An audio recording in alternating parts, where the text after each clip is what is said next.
தினம் ஜன்னல் தேடி வர செய்யும் சொந்தமல்லோ நாம் பாடும் பாட்டை தினம் கேட்கும் சிலைகளும் தலையை ஆட்டுமல்லோ சந்தோஷ சாரதினம் ஜன்னல் தேடி வர செய்யும் சொந்தமல்லோ நாம் பாடும் பாட்டை தினம் கேட்கும் சிலைகளும் தலையை ஆட்டுமல்லோ அழகான சின்ன தேவதை அவள் தானே எங்கள் புன்னகை நாள்தோறும் இங்கு பண்டிகை நம் வானில் வான வேடிக்கை இதுபோல சொந்தம் தந்ததா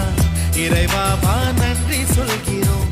உனக்கேதும் சோகம் தோன்றினால் இங்கே வா இன்பம் தருகிறோம் சரவெடி போல் சேர்ந்து நாம் சிரிக்கலாம்